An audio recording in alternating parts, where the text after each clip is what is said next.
y va pour la deuxième série du taroscope. Allez, pour les vierges,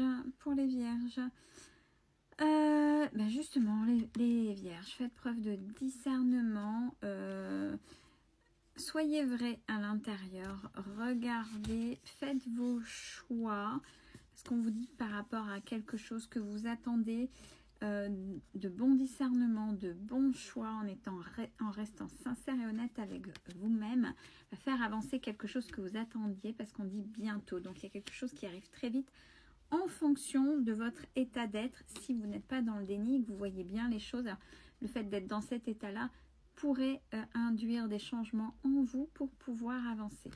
Pour les cancers, on vous dit ayez foi, vous avez bien bossé. Alors des fois, on aimerait bien que les choses arrivent plus rapidement que prévu, bien sûr. C'est clair, on aimerait bien que tout arrive comme ça, mais il y a un enseignement et en fonction de tout à chacun, les choses arrivent plus ou moins rapidement. Et après, avec le recul, on dit, bah oui, c'est juste. Et puis, on reconnaît que si c'était avant, on ne l'aurait pas pris de la même manière, donc ça n'aurait pas eu le même impact. On n'aurait pas compris les mêmes choses comme il faudrait qu'elles soient comprises pour pouvoir avancer, puisqu'on parle d'une libération. Donc, pour les cancers, bravo. Bélier, on parle d'âme sœur, donc âme sœur, lien d'âme, lien fort, quelque chose de fort, des inséparables, les personnes, vous et la personne qui est en face. Alors, on vous dit, ne vous inquiétez pas si en ce moment vous vous posez des questions par rapport à votre âme sœur, le lien d'âme qui est avec une personne, vous êtes guidé. Si vous avez une intuition, si vous avez des messages, si il y a des synchronicités, des choses qui sont là pour vous faire comprendre, apprendre et pour vous faire avancer avec cette personne. Pour les Gémeaux, allez les Gémeaux, faites-vous confiance, faites preuve de créativité, c'est vous qui créez votre propre vie, votre propre instant présent, c'est pas les autres. Ouais, il y a de la colère. Alors, qu'est-ce qu'induit cette colère? Qu'est-ce qui bloque? Pourquoi?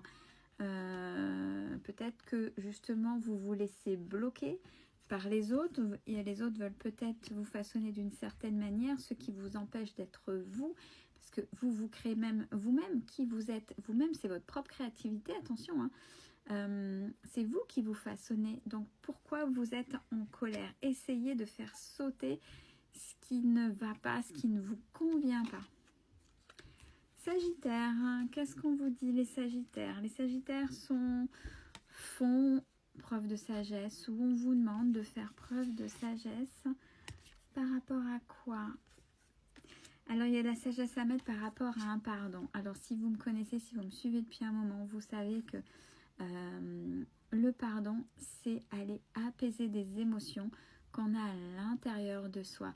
C'est-à-dire le fait de les apaiser, mettre de la paix, c'est déjà se pardonner par rapport à une situation qui a induit des émotions fortes. Et de là, peut-être, à un moment donné, vous arriverez à dire pardon en face, mais ce n'est pas l'objectif premier, c'est pas la chose qui est demandée là. Le pardon, c'est on met de la paix en soi-même. À partir du moment où on met de la paix, on se sent mieux, moi cette paix, cette sagesse, puisque c'était ce qui vous a été demandé, vous vous sentirez mieux, vous avancerez plus serein et sereine. Et enfin, pour nos amis, les poissons. Pour les poissons, il y a du renouveau. Du renouveau dans le domaine sentimental. Bravo, il y a un petit peu de magie, on finit correctement le taroscope avec ce petit mystère, ce petit regain, ces petites choses qui font du bien. Bravo à vous les poissons et belle semaine à tous.